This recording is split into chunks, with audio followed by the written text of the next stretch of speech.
Luke 9:49 and 50. John said to Jesus, "Master, we saw someone using your name to cast out demons, but we told him to stop because he isn't in our group." But Jesus said, "Don't stop him. Anyone who is not against you is for you." July 2025, Nuneaton, UK. 12-year-old girl was abducted from the street, taken to a quiet cul-de-sac, and subjected to extremely horrific sexual offenses, including rape, by Ahmad Mulakil, a 23-year-old Afghan asylum seeker who had entered the UK illegally only months earlier. That is mainstream Islam, and that is what leftism defends.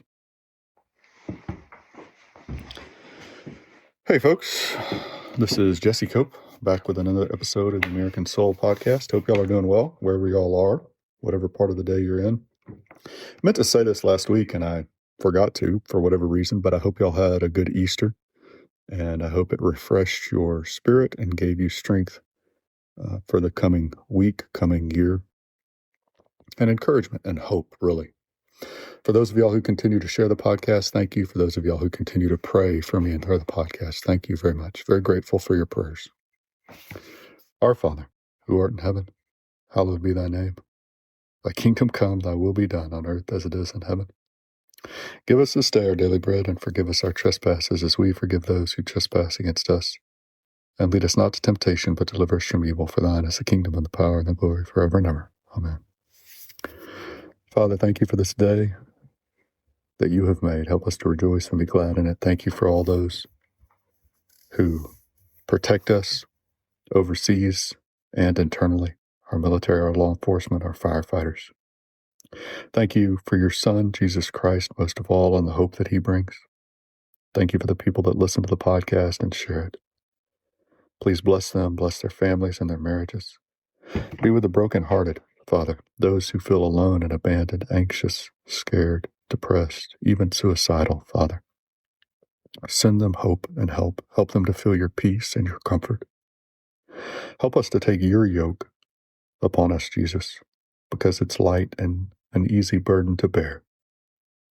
Help us to store up for ourselves treasures in heaven, not here on earth.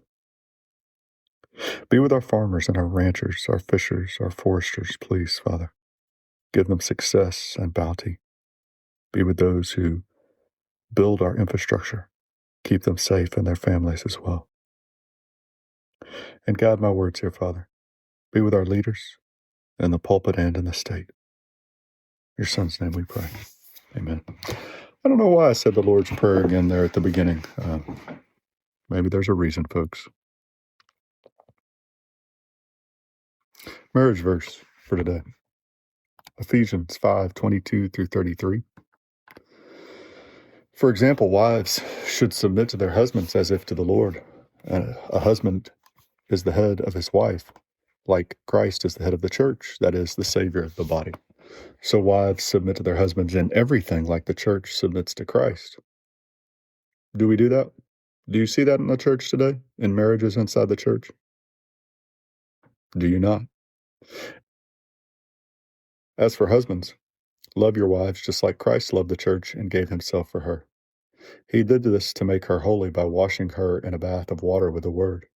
He did this to present himself with a splendid church, one without any sort of stain or wrinkle on her clothes, but rather one that is holy and blameless. That's how husbands ought to love their wives, in the same way as they do their own bodies. Anyone who loves his wife loves himself. No one ever hates his own body, but feeds it and takes care of it just like Jesus Christ does for the church, because we are parts of his body. This is why a man will leave his father and mother and be united to his wife, and the two of them will be one body. Marriage is a significant allegory, and I'm applying it to Christ and the church. In any case, as for you individually, each one of you should love his wife as himself, and wives should respect their husbands.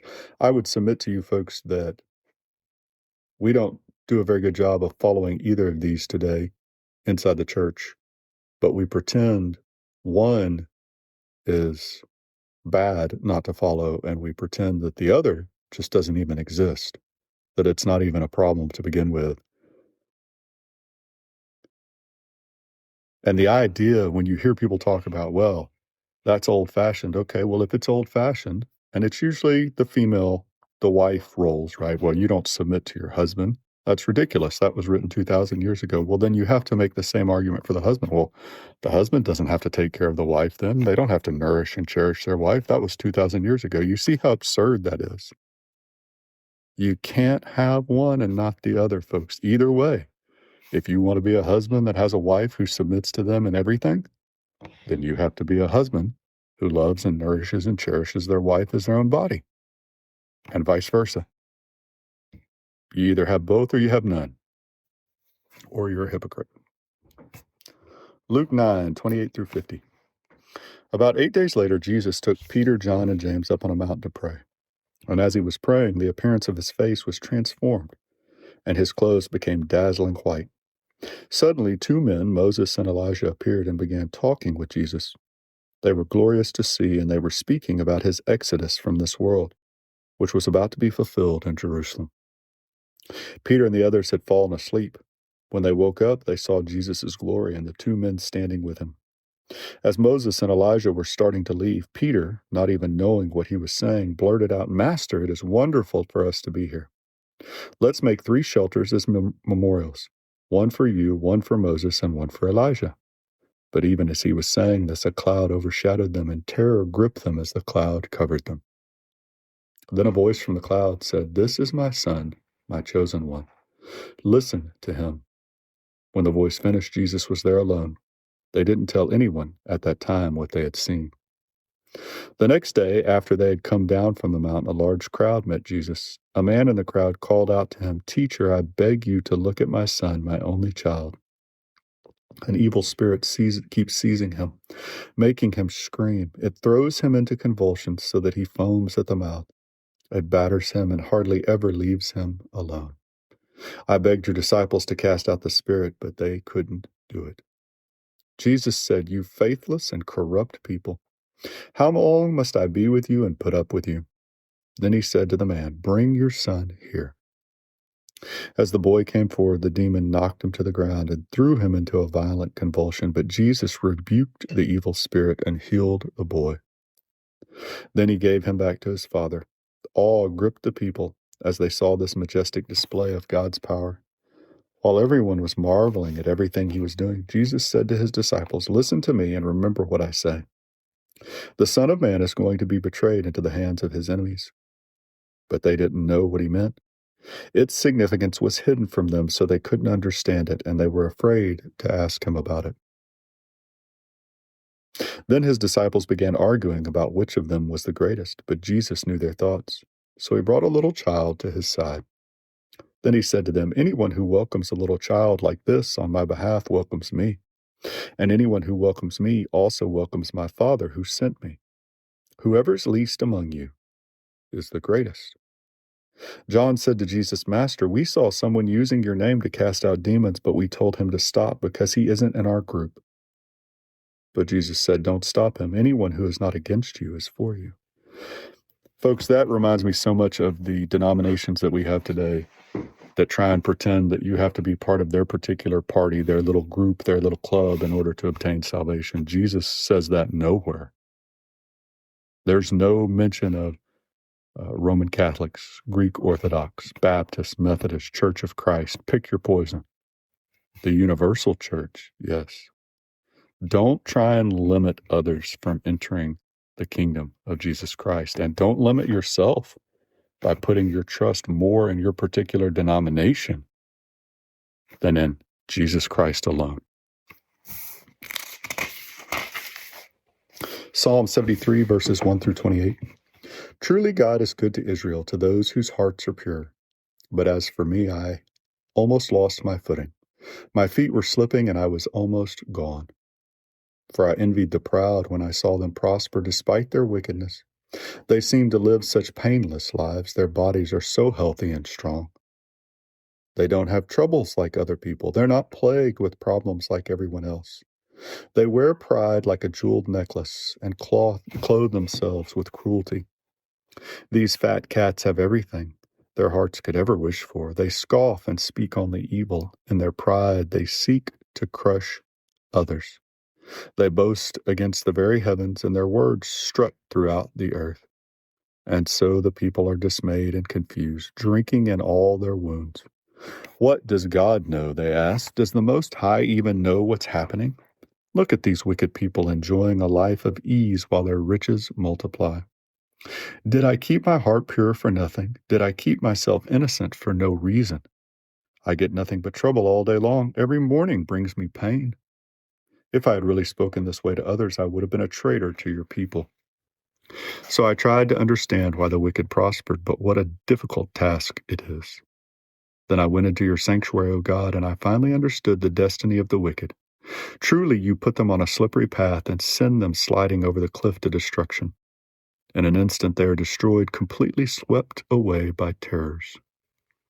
When you arise, O Lord, you will laugh at their silly ideas as a person laughs at dreams in the morning. Then I realized that my heart was bitter and I was all torn up inside. I was so foolish and ignorant. I must have seemed like a senseless animal to you. Yet I still belong to you. You hold my right hand. You guide me with your counsel, leading me to a glorious destiny. Whom have I in heaven but you? I desire you more than anything on earth. My health may fail and my spirit may grow weak, but God remains the strength of my heart. He is mine forever. Those who desert him will perish, for you destroy those who abandon you. But as for me, how good it is to be near God. I have made the sovereign Lord my shelter, and I will tell everyone about the wonderful things you do. Proverbs 12:10. The godly care for their animals, but the wicked are always cruel. Countryside, folks. If you get a chance, here's the review for today.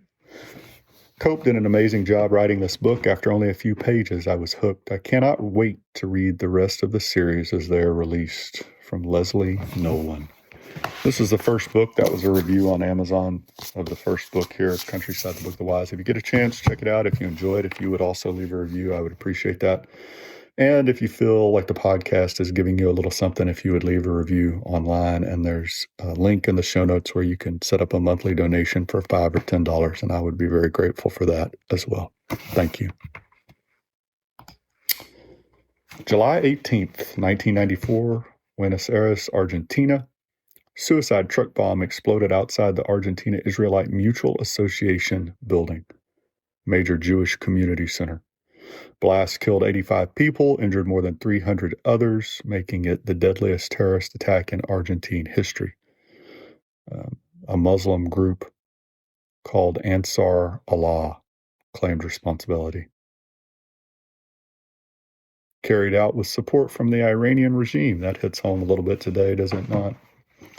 That is mainstream Islam, folks. Always goes hand in glove with mainstream leftism. Medal of Honor for today, Henry Brucius, I'm not sure how you say the last name, Landsman, U.S. Civil War, USS Tacony, U.S. Navy, May 23rd, 1863, Plymouth, North Carolina, USA.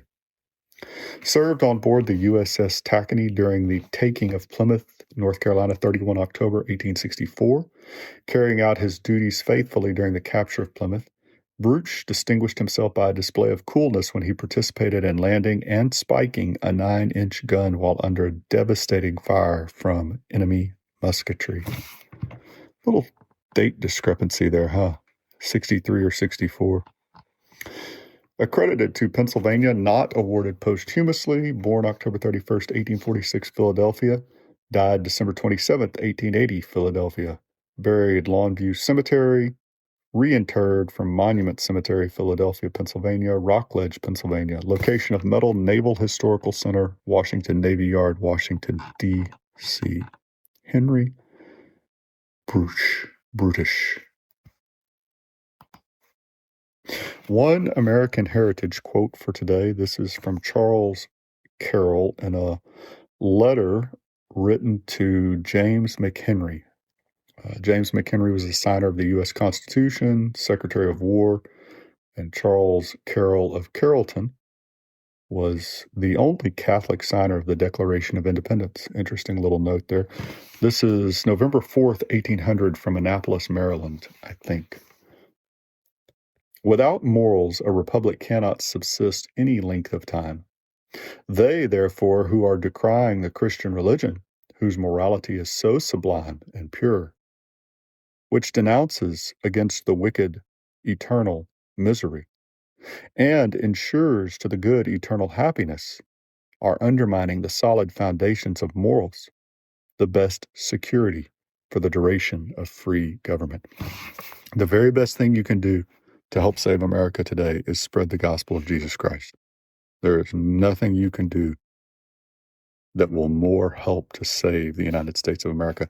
And we may be too late, folks. We may be past the point. But either way, that's our only hope. And just like the Israelites could still trust God even in exile to Babylon, even if America falls, we can still trust God and Jesus Christ to bring us home, bring our souls home to Him, right? All the more reason to spread the gospel to others, to share that hope, that eternal hope, the only eternal hope there is. But when you hear people condemning Christianity, realize Charles Carroll of Carrollton, one of our founding fathers, they are attacking liberty, freedom in America. Our Father, who art in heaven, hallowed be thy name. Thy kingdom come, thy will be done on earth as it is in heaven. Give us this day our daily bread, and forgive us our trespasses as we forgive those who trespass against us. And lead us not to temptation, but deliver us from evil. For thine is the kingdom and the power and the glory forever and ever. Amen. God bless y'all. God bless your families, your marriages, if you're married. God bless your nation wherever you are around the world listening. God bless America. We'll talk to y'all again real soon, folks. Looking forward to it.